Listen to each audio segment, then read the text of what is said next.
Hi, pleased to meet you, Chris. Hiya, Siwan, how are you? Whereas coach Chris Horsman and captain Siwan Lillicrap.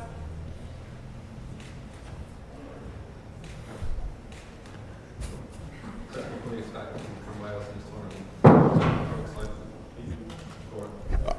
tournament? I answer that in two ways. I think one, personally, I'm really excited about it. It's my first senior coaching experience in the Six Nations. I've been lucky to have been involved as a player and coached it from a 20s perspective and won the Grand Slam and what have you, but this is my first senior coaching role.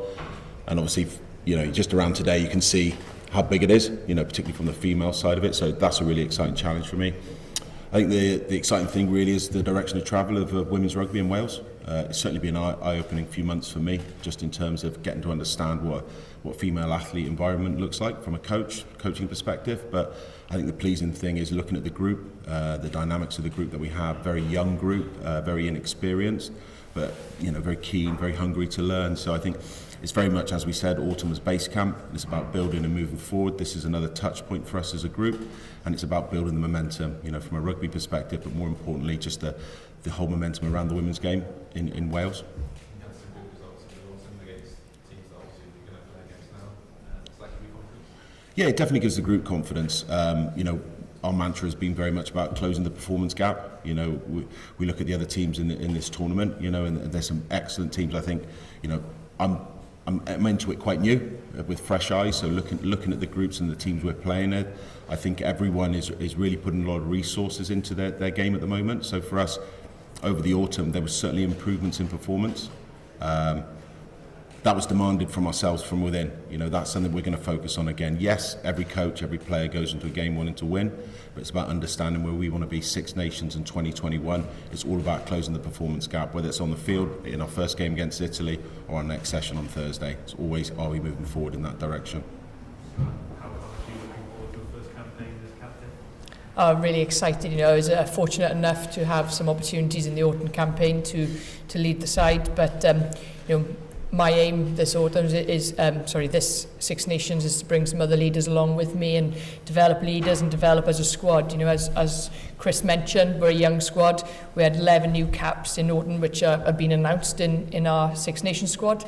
But they don't look out of place, but it's to bring them along with us on the journey. And as Chris mentioned, every training session is about closing that performance back, closing the performance gap, upping our intensities and playing at a better standard than we played before. So we challenge ourselves every session we go in, and we've had a good start to training over the last few weeks. Chris mentioned how the game is growing as well. You as players got to play on the Principality Stadium pitch again against the Barbers. Yeah. How's that as an experience, and do you feel that the game is making strides in Wales? It was an experience that will live with myself for a very long time, well, forever, and the rest of the players, and that just makes you more hungry, though, to give more to that jersey and give more to that badge and represent your country. But that is a sign of where Welsh women's rugby is going. The resources now the WRU are putting into us, and we're now part of the performance department, which gives us more resources, on the training paddock and in the medical room, etc., which is helping us recover and get to a better place. So, it's a real exciting time for Wales women's rugby, and I'm looking forward to the journey of this campaign and beyond. So what's it been like having Chris and Gareth all at the top? Say nice things. Yeah. Obviously, there was a bit of mystery surrounding Rome's departure, or time away, let's say. What's it been like you as a player? Have you ever experienced something like that?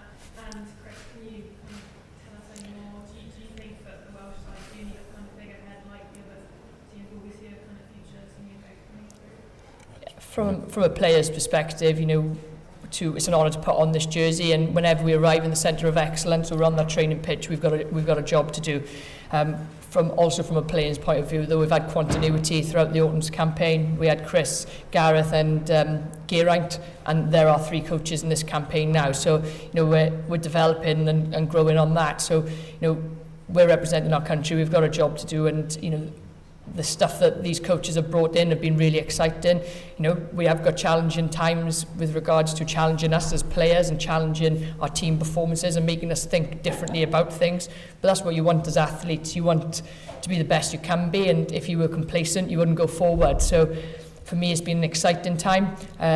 We have had that continuity through autumns into this campaign, and we developed, I think, over the last 3 months since the autumns have begun. So, you know, we've got a job to do this Six Nations campaign, and that's what we're focusing on, is putting in performances on the field.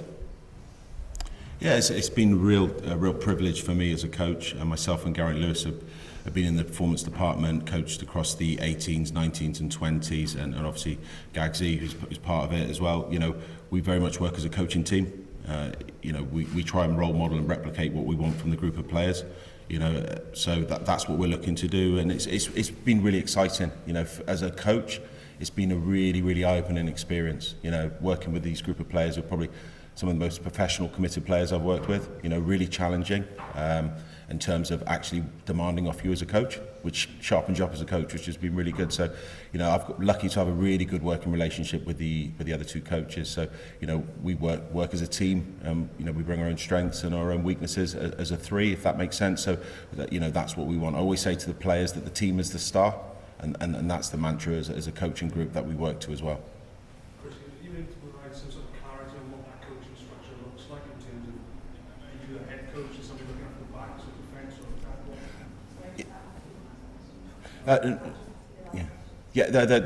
we act as a flat three coaching group, but it's kind of what we're doing across the whole performance department. You know, I sat with the 20s for 2-3 years, then I moved to the 18s, then I did the 19s. I think what we're trying to do is tap into all the intellectual property within the coaching department. So we've got Darren with the 7s, got Babs with the 20s, and so on and so forth. So it's about pulling that intellectual property and bringing it in. You know, in terms of what our roles and responsibilities are, you know, I'm sort of covering the defence, Gagsy's covering the attack, and G's doing the forwards. Sorry, Garen Lewis. So I'm using nicknames there. But that's how long we work together. But so again, it's about knowing our strengths and weaknesses. So, and that's what we're trying to do, you know, as a coaching group. So ultimately for the benefit of the girls.